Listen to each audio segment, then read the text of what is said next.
Bismillahirrahmanirrahim. Assalamualaikum warahmatullahi wabarakatuh. Materi selanjutnya kelas 11 yakni prinsip ekonomi Islam. Perhatikan peta konsep berikut. Dalam materi prinsip dan praktek ekonomi Islam yang dibahas yaitu pengertian muamalah, macam-macam muamalah, syirkah dan perbankan. Lalu ditelaah prinsip dan praktek ekonomi Islam tersebut sehingga bisa bermuamalah sesuai aturan Islam. Membuka relung kalbu. A'udzubillahi minasyaitonirrajim. Bismillahirrahmanirrahim. Wa ta'awanu 'alal birri wat taqwa wa la ta'awanu 'alal itsmi wal 'udwan wattaqullah.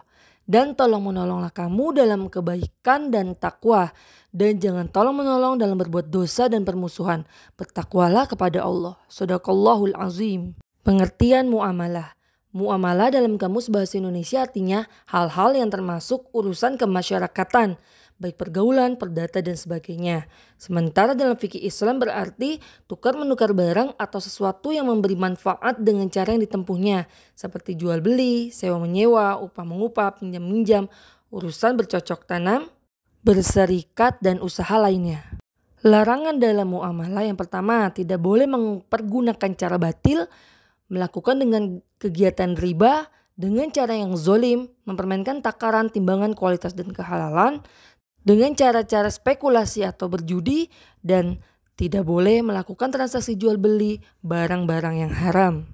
Selanjutnya macam-macam muamalah. Yang pertama jual beli, yang kedua utang piutang, dan juga sewa menyewa. Yang pertama kita bahas adalah jual beli. Jual beli dalam bahasa Arab terdiri dari dua kata yang mengandung makna berlawanan, yaitu al-ba'i yang artinya jual dan juga asy-syari'ah yang artinya beli. Menurut istilah hukum syara, jual beli ialah menukar suatu barang atau uang dengan barang yang lain dengan cara akad atau ijab qabul. Nah, di zaman yang modern seperti sekarang ini, transaksi jual beli dapat dilakukan dengan berbagai cara seperti lewat internet, telepon, dan lain sebagainya. Cara pembayarannya pun bisa lewat cek, surat berharga, dan semacamnya. Sebagaimana dalam Quran Surat Al-Baqarah ayat 275 yang artinya, dan Allah telah menghalalkan jual beli dan mengharamkan riba. Rukun dan syarat jual beli. Rukunnya penjual, uang dan barang, serta ijab qabul. Syaratnya untuk penjual itu balik berakal sehat dan atas kehendak sendiri. Lalu uang dan barangnya haruslah halal, suci, bermanfaat, keadaan barang dapat diserah terimakan, keadaan barang diketahui oleh penjual dan pembeli, serta milik sendiri. Dan untuk ijab qabul syaratnya seperti pernyataan penjual, saya jual barang ini dengan harga sekian, dan pembeli menjawab, baiklah saya beli barang ini. Dengan demikian berarti jual beli itu berlangsung suka sama suka. Yang selanjutnya kita bahas adalah khiyar. Khiyar adalah hak dari penjual ataupun pembeli untuk memutuskan antara meneruskan jual beli atau membatalkannya. Nah, macam-macam khiyar itu ada 3. Yang pertama khiyar majelis, yang kedua khiyar syarat, dan khiyar aibi atau cacat. Nah, untuk khiyar majelis adalah di mana kesempatan untuk meneruskan atau membatalkannya selama penjual dan pembeli masih berada di tempat berlangsungnya transaksi tawar-menawar. Untuk khiyar syarat, khiyar yang dijadikan syarat dalam jual beli, misalnya penjual mengatakan saya jual barang ini dengan harga sekian dengan syarat khiyar 3 hari. Jadi ada kesempatan untuk menunggu selama beberapa hari dan barang tersebut tidak dijual ke yang lainnya, kecuali sudah ditetapkan untuk pembatalannya. Yang ketiga, pembeli boleh mengembalikan barang yang dibelinya jika terdapat cacat yang dapat mengurangi kualitas atau nilai barang tersebut. Selanjutnya riba. Riba adalah nilai lebih atas penukaran barang. Nah, hal ini dilarang dalam bentuk apapun. Macam-macam riba. Yang pertama, riba fadli, yaitu pertukaran barang sejenis tapi tidak sama timbangannya. Misalnya, cincin emas 22 karat seberat 10 gram ditukar dengan emas 22 karat tapi beratnya 11 gram. Yang kedua, riba kordi, di mana pinjam-meminjam dengan syarat harus memberi kelebihan saat mengembalikannya. Misalnya si A pinjam uang 100.000, tapi saat pengembaliannya Si A ini harus mengembalikan melebihi dari 100.000 tersebut, misalnya 115.000. Nah, ini termasuk riba kordi. Yang ketiga, riba yadi, yaitu akad jual beli barang sejenis dan sama timbangannya, namun penjual dan pembeli berpisah sebelum melakukan serah terima, seperti penjualan kacang atau ketela yang masih dalam tanah. Yang keempat, riba nasi'ah, yaitu akad jual beli dengan menyerahkan barang beberapa waktu kemudian. Misalnya, membeli buah-buahan yang masih kecil-kecil di pohonnya, kemudian diserahkan setelah besar-besar atau setelah layak dipetik. Atau pembeli padi di musim kemarau tetapi diserahkan setelah panen. Yang kedua, utang piutang. Utang piutang adalah menyerahkan harta dan benda kepada seseorang dengan catatan akan dikembalikan pada waktu kemudian. Tentu saja dengan tidak mengubah keadaannya. Misalnya utangnya 100.000, kemudian yang dikembalikan harus 100.000 juga. Nah, rukun utang piutang itu yang pertama yang berpiutang dan yang berutang. Yang kedua ada harta dan barang serta lafaz dari kesepakatannya. Yang ketiga, sewa menyewa. Pengertiannya ialah imbalan yang harus diterima oleh seseorang atas jasa yang diberikan.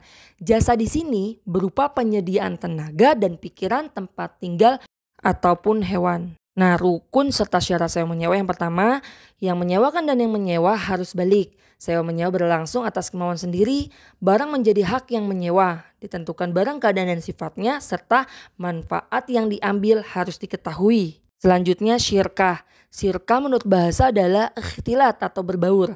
Adapun menurut istilah, perserikatan yang terdiri atas dua orang atau lebih yang didorong oleh kesadaran untuk meraih keuntungan. Rukun, syarat, serta macam-macam syirkah. Rukun dan syarat syirkah. Yang pertama, dua belah pihak yang berakad harus memiliki kecakapan atau ahliah melakukan tasarruf atau pengelolaan harta. Yang kedua, objek akad yang disebut juga dengan ma'qud atau mencakup pekerjaan atau modal. Nah, syaratnya ini dikelola harus halal dan diperbolehkan dalam agama. Yang ketiga, akad yang disebut juga dengan sigot ini berupa tasarruf atau adanya aktivitas pengelolaan. Untuk mudharabah yaitu pemberian modal dari seseorang kepada orang lain untuk berdagang, sedang keuntungannya dibagi antara keduanya menurut perjanjian. Rukunnya juga syarat modal bisa berupa uang dan barang, pekerjaan bisa dagang atau sejenisnya. Ada ketentuan pembagian keuntungan, ada yang memberi modal, ada yang menjalankan modal. Nah, atas dasar sukarela. Selanjutnya musyaqah, muzaro'ah, dan mukhobaroh. Musako ialah kerjasama antara pemilik kebun dengan pemelihara kebun dengan perjanjian bagi hasil menurut kesepakatan bersama. Selanjutnya muzaro'ah dan juga mukhobaroh. Kerjasama antara pemilik tanah dengan penggarap tanah dengan perjanjian bagi hasil menurut kesepakatan. Apabila benihnya dari pemilik tanah disebut mukhobaroh, sedangkan dari penggarap tanah yaitu muzaro'ah. Dan yang mengeluarkan zakat adalah yang mempunyai benih tersebut. Perbankan, pengertiannya lembaga keuangan yang bergerak dalam menghimpun dana masyarakat dan disalurkan kembali kepada yang memerlukan. Tujuannya untuk membantu masyarakat yang memerlukan dalam bentuk penyimpanan ataupun pinjaman baik berupa uang ataupun barang berharga. Nah, macam-macamnya yang pertama bank konvensional dan juga bank syariah. Untuk pengertiannya, bank konvensional yaitu memiliki fungsi utama menghimpun dana masyarakat untuk disalurkan kepada yang memerlukan baik perorangan ataupun badan masyarakat. Tetapi dalam pengembangannya menggunakan sistem bank. Sedangkan bank syariah yaitu perjalanan operasinya menurut syariah dan tidak menggunakan istilah bunga bank sehingga dalam pelaksanaannya bersih dari riba.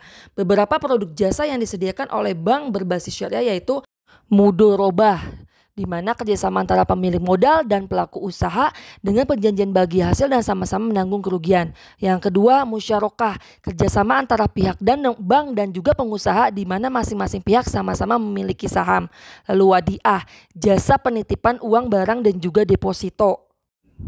Lalu selanjutnya qardul hasan, yakni pembiayaan lunak yang diberikan kepada nasabah yang baik dalam keadaan darurat.